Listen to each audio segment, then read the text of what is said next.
بله تماشاوان هجاز 13 سال لسر شرین افخوی کریزا سوریه در باز بونده که به سال افخوی 14 هنده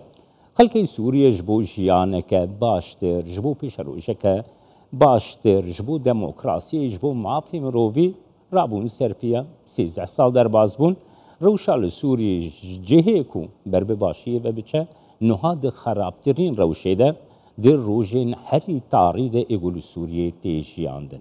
اگر آوی اکی چه بود چه رودا گهشت کودره دکتر عبدالحکیم بشار جگری سروکی اطلاف و نشتمانی اپوزیسیون سوریه استودیو کرسان 24 مهوانی منه بخیراتی دکتر سرچاوا گلک بخیر دکتر 13 سال در باز بوند که به سال 14 هاده روشا هری رش تارینها لسوریه تیجیان بله چما وصالی هاد يعني نرينا متهيبت نوك قالك خلق سياس مدار من يفسادي 2015 كتبك بلا فكري بنافي بري سوريا الكوية 2012 جي منتدى اسطنبول عالمي تشيبو اسيد آماده بو برسيارك سركه ازدكم اف كريزا سوريا شورشا سوريا اگر گوهرتن چه وقت مصر وقت تونس باشوي چتي باشوي بري بالولايات العربية دنا جبوغو نر ولايات العربية دن لسوريا بسكن اف شورش بحوجه تشناي او تشمسيت ديار كرنا وشنك برفره بعربي فلطان امني تكشونا ابوري كتاب الجمرس كان بياريته بكم افايا ما 2015 بيساندي بري وشي مقالك ندوات تشي كان سراسري سوختك سفر بارتيا مبو ج بر آوی حتی شامه متید گویی روشا سوریه دیج بکه بسر 10 ساله کف جبر پیوستی بو گول سوریا شورش بسکنه وقت چاخت برستوی کا چه بو والبوست هرسك ساكيني راوستيا او جب حوجه وراوستي تشجي سوري چه بو ناماك انا كاج ملتي عرباره انه غير كون شورش نما بفكر ايدي تشتي ريجيم بدو او جبر ويا روشا سوري انا قال خراب لي اسكار مو بيش يعني او شرطي الي كاربو غريجيب حتى انا ماي انا او شرطه اجا هيدي شرطي غورني انا كاتشد غورتنا د ناف ريجيم از نابي ريجيم بيكورتن غورتنا ناف ريجيم د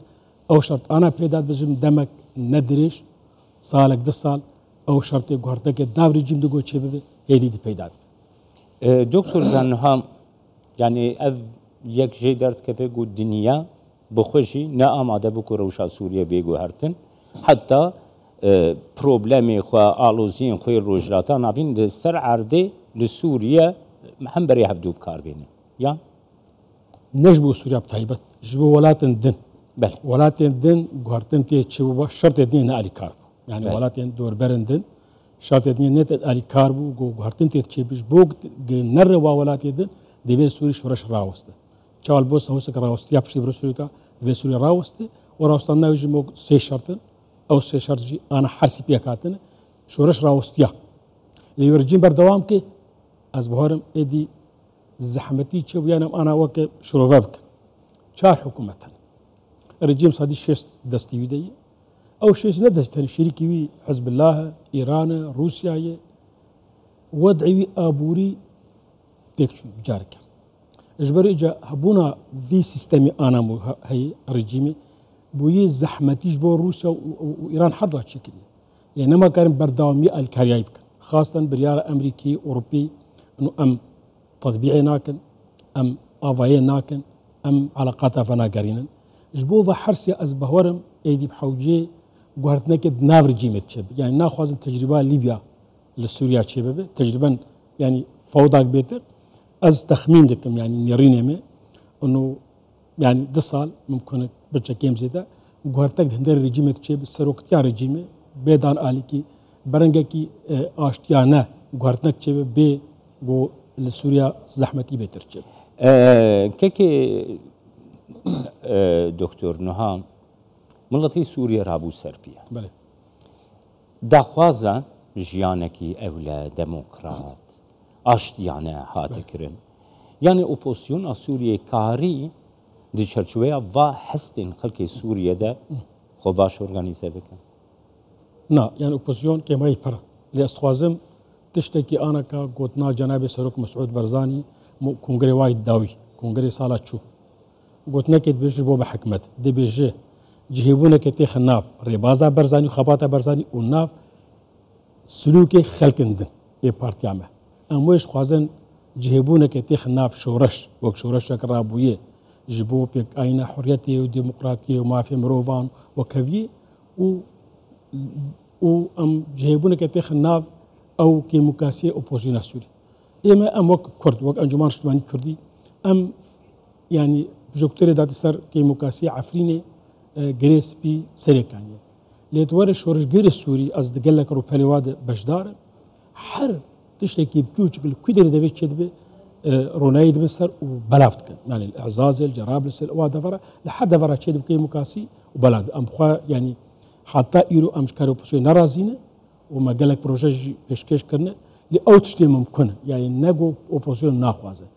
قالك محاولات كي وضع باشتر بك لظروف هاويردور نقالي كارو تشتيت خوازه بيكوي دكتور خوازم بزانم براستي يعني دناب اوبوزيسيونا سوريا قالوا آليين جدا هنا اوبوزيسيون نية قرتية كو اوبوزيسيون نكارم چاواشتره بيشم كارو چالاكي وخاباتين بهيس كو بكاربن باندورك الناف سوريا ولو درفشي بكن بيك بينا لا يعني اوبوزيسيون طبيعي ائتلافه نيك بارتي يعني ائتلاف حفت مس وطني كردي مجلس تركماني اخوان المسلمين يعني هيزن باشا انت راسك انا كودت تفكر ليه بالتالي يعني بريار ذات كذا برنجيك شيوك از ياك جنجل سلوك ائتلافي جروجا بيشيده او يعني بريار ذات كذا بشيوك ديمقراطي حمه تشترطاولي يعني مثلا تشيك شي العفني تشدبن سرطاولي قفتو قود بزلالي ب لام دراغاني داش بر ام بشا جو كوبوس ام دراغاني نابجن لام بزلالي ادبيجن ام عينه تش بزلالي اشتكار بجن صار خرجت تركيا قال جردين ام بزلالي واتش جوارش نقلت كن زحمتي العفني زحمتي السيكاني زحمتي ام دوزا جار سكنت كن از بهرم انا وضع عفني جباري تشترتب لي وضع سيكاني هين لجي خوي لي اوبوزيون يعني روشا سوي تفاي يعني اسكان وقت تشبيجم نخوشك دمالا تدب صار هيك ميت قالكي لبرد كيف صار دعاء كيف صار هيدي تنا ما قالكي واللي هات يعني يرو الجهاني خلقك مشتغول يرو بغزه يكمين دو باوكرانيا وروسيا وبوضع ابوري والصين واتشتا جبروي كريزا سوري هنكي باشكتي لكريزا سوري حتى انا يعني نكتي تصرفكي يعني بري تشارو جابو جيبينك هيئه التفاوض هبو سيزدا بربسياري دولات اوروبيه وامريكيه وعربيه حاضر ونتيده يعني ونعمل خرط ديس دار ائتلافي انه ام بجرتيا ودكن ام بجاسكنا كريزا سورينه لغورد 1954 ام بردوام او تشتك موجودي ام سيتشتن ام ناقر قد يعني يجي تطبيع يجي اعاده البناء يجي بقرا علاقات النظام قد افشارات شنو دكتور انجمنان اجتماعية كردي لسوريا كو اندامك سرکه اپوزیسیون سوریه جنابیت جیجقه چندین سالا جیگری سر و کلوی داره دکتر يعني انا كسا نونريتيا كرد ده انجمن ايدتك بله قالوا آلين دن ان ائتلافي في جرينجيا انجمن ايدك هن يا انا كسا او داقاسين قو انا كسا كود او جيفينن قو تكرم كريدتي نزمان ده براتيك تجيبي جيدكن باور که يعني جرنجا انا كسي قش بريز احترام يعني سكارم شتر بيجم شاندكي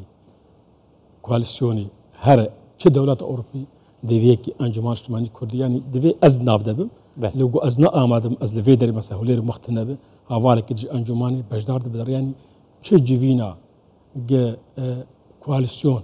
بهيزك ناف دولتيرد كه برزقيكا كل سرطاولي چه جيفين هر چارشم بيشم جيفينا مهر چارشم جيفينا كوميتا رئاسي بيشمج كوفيد اسياسي ده حمج فيناده برزقيكي كردي جالسه كنا سوريا تفاي امنا بس بحثا قضيه كردي كامله يعني ام تاليجي تخوازن ديمقراطيه سوريا ولا حقوق ما في مروه سوريا ولا روشك جانيا خوش سوريا ولا تفاي سوريا نما كنا دفرا كردي بتني تخوش بكو سوريا خراب